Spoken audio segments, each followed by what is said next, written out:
Vous connaissez tous la célèbre coiffure des Beatles. Mais saviez-vous que cette façon de couper les cheveux n'est pas une invention anglaise? Les Français appellent ça une frange. En allemand, on dit Stirnfranse, frange du front. Frange et Franse se ressemblent étrangement. Au XIIe siècle, en Bourgogne, Guy Ier d'Arnay régnait sur ces sujets d'une main de fer.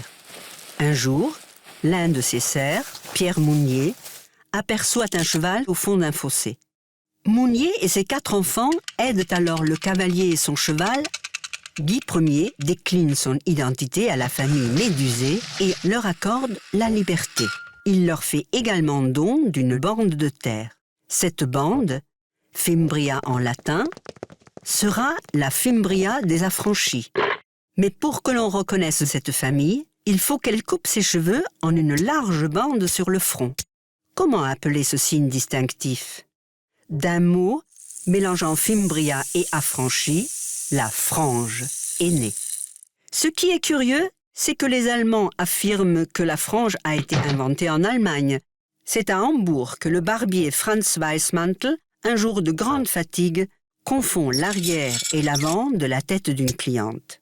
Son coup de ciseau malencontreux ravit la cliente ainsi que ses amis qui réclament toute cette nouvelle coupe.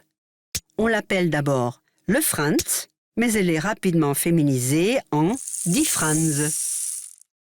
C'est en 1962 qu'un descendant de Franz, Heino Weissmantel, découvre lors de recherches généalogiques l'importance qu'eut son aïeul dans la science capillaire. Il affiche alors sur la vitrine de son salon de coiffure « Demandez la frange originale de Weissmantel ». Quelques mois plus tard, un groupe de rock de Liverpool passe par là. Pourquoi ne pas essayer cette frange originale?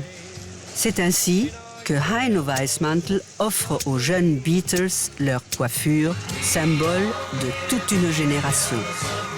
Aujourd'hui, dans les écoles de coiffure allemandes, on enseigne aux apprentis que la frange est une invention allemande. Dans les écoles de coiffure françaises, on croit dur comme fer qu'elle est bourguignonne.